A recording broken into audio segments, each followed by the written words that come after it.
Laylene, ngayon sa mga panahon ngayon, alam naman natin na yung technology talagang sobrang mas high-tech na, di ba? Tapos marami na tayong, actually, dati nahihirapan tayong bumili ng kung ano-ano, kailangan pa natin mag-walk-in. Ngayon po pwede na pala sa internet. Internet lang. At hindi lang yan, marami kasing mga online shops na gusto nila na laging credit card or may other option. Kung may other option naman tayo, why not, diba? Napag-usapan natin ngayon ang mga kasama natin. Yes. And syempre, para malaman na natin kung ano nga ba itong panibago na easy payment access. Makakasama natin si Mr. Miguel Cuneta at si Mr. Nick Galan. Ayan, yung ating mga guests. Ang co-founder sila ng BitMarket PH. Good morning mga sir. Good morning. Good morning. Okay. Ano po, simulan natin. Ano nga po ba ang Bitcoin? Basically, like yung sinabi mo, it's a payment network that's based on the internet. It's actually two things. One, it's a payment network, and then within this payment network, merong currency na ginagamit. Ang tawag din dyan, Bitcoin. So, it's very similar.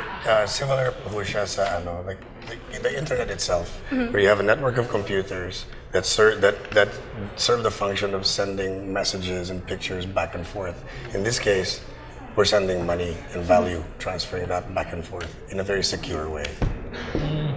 So, sa internet po ito, yung Bitcoin. How does it differ from credit card? Well, actually, credit cards were designed 50 years ago, not for the internet. It's actually very an insecure way of paying over the internet. Recently, may mga news na 50 million credit card information was stolen from Target. In South Korea, 20 million credit card information was stolen from a bank.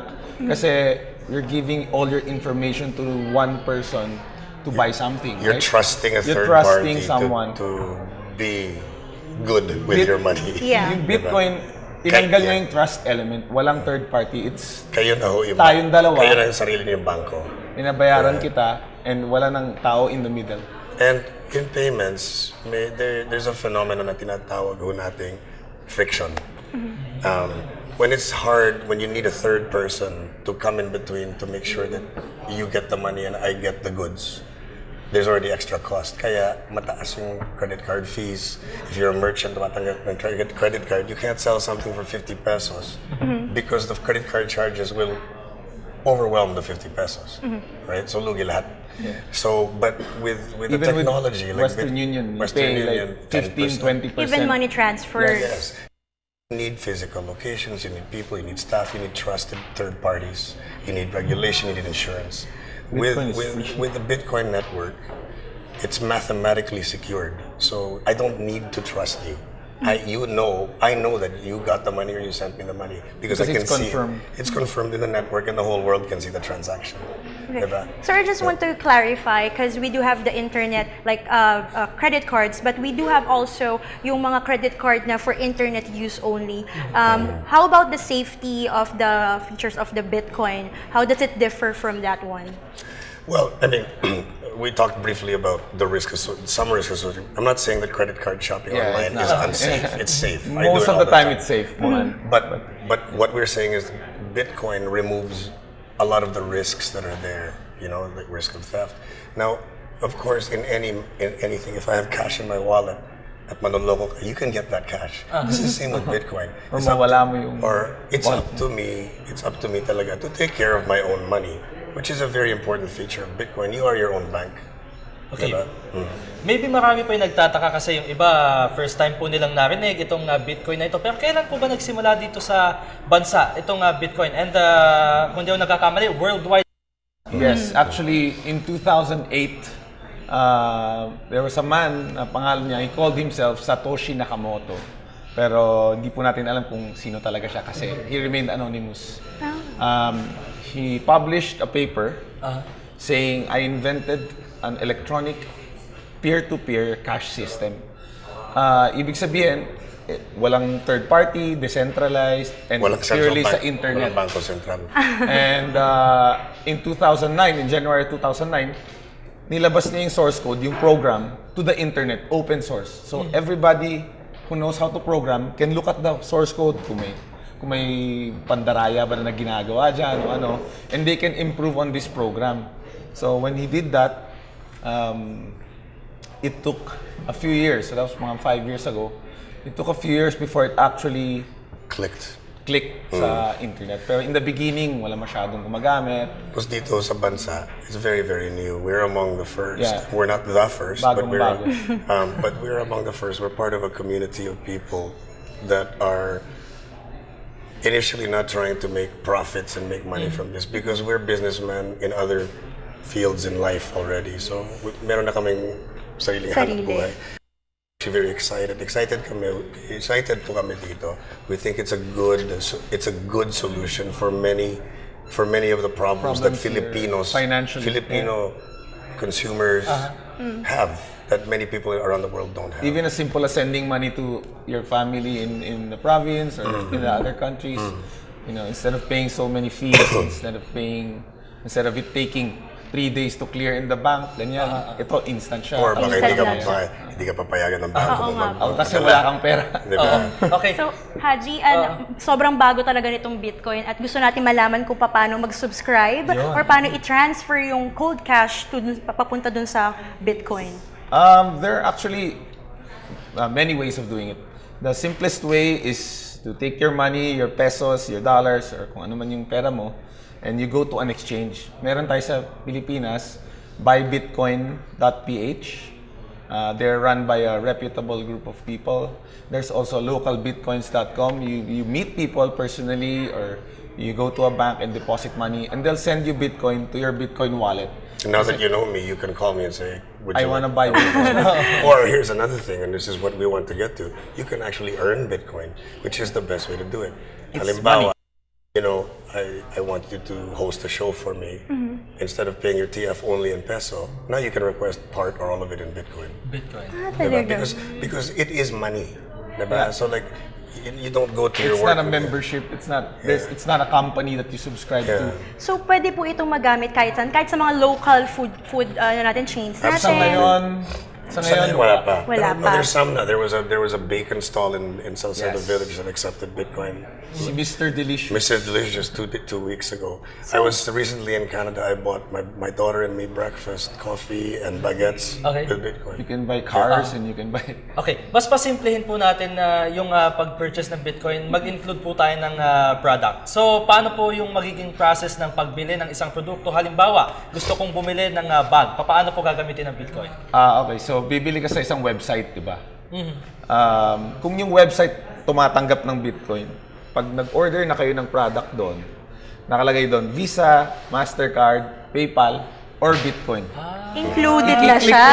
Click na lang yan. Pagka-click nyo yan, picturean nyo lang yung QR code from your Bitcoin wallet on your phone kasi pwede siya sa cellphone.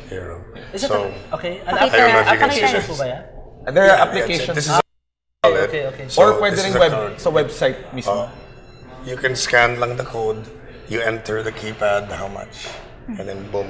And it goes, and within 10 minutes, the network will confirm the payment. The money's yours now. Sometimes credit. So they will deliver. Right? Okay. Just don't want to see my ganyan. balance. Okay lang, you can show them your balance. No. Okay, so paano naman natin make Bangko sure... niya yun eh. Baka That's makita my yung bank. information eh. Siyempre ito pong Bitcoin, bagong-bago, Bagong-bago bago sa talaga. pandinig, so marami nagtatanong. Yes. Gaano ka-safe itong Bitcoin? Okay, in terms of the network, yung network is secured by the computing power of the whole network. So, let's just say na just to get a scale of kung gaano ka powerful yung network na ito, yung Bitcoin network kasing mas malakas pa sa top 500 supercomputers in the world combined. Yes, So, there are, every transaction before it's verified has to be unanimously yung consensus agreed upon by the whole network. and again, like Miguel said, it's open source, so you can't hide or fool people that something other than what you say is going Meron on. pong transparent na ledger. Kita ng buong mundo. First transaction in 2009 up to today, all the transactions are visible In the network. in the internet. They won't see your name, but they'll see Yes. the address, what was the value transferred, what time, yung ganon, right? So, very transparent. Very yung- transparent. transparent. And, with respect to safety and security, carrying cash is very insecure. If you drop your wallet, you just lost your cash. So it's Or similar. hold up. You know, you really have to be responsible for your own money, right? And so there are some risks, but they're not any different than the risks you have with your peso in your wallet. Okay. Siguro, Leilin, para lang din sa kaalaman ng mga kababayan natin, ng mga boss natin, yung mga merchants po, meron po ba tayong specific na lists po ng mga merchants para dito sa Bitcoin? Actually, madami. Kasi okay. right now, mayroong mga 35,000 online merchants that accept Bitcoin. 35,000. The biggest ones are US-based, Overstock.com, TigerDirect.com. Maraming mga, there are thousands of, hindi lang internet, mga restaurants, car dealers, they accept Bitcoin kasi you can pay live, you can pay in person eh. So you just have to accept it on their phone as well. So, hindi lang siya online, pwede rin siya sa real world. Dito naman po sa Pilipinas, a very exciting and growing Facebook group called Bitcoin PH. So Bitcoin PH. Yeah, just search it on Facebook, Bitcoin PH. Add yourself as a member and start reading what everybody's talking about, what people are doing. You'll know who's selling what.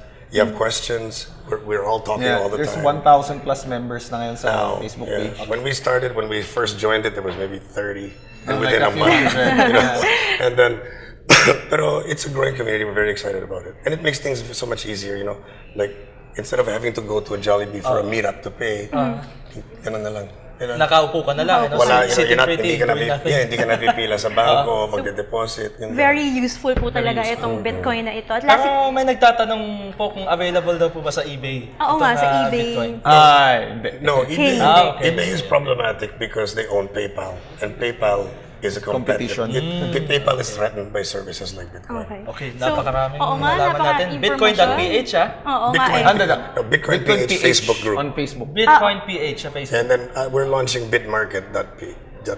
Okay, that's just to clarify, bitmarket.ph and sa Facebook yung Bitcoin. Bitcoin PH. Yeah, Bitmarket is where vendors, sellers, small sellers can post and accept Bitcoin.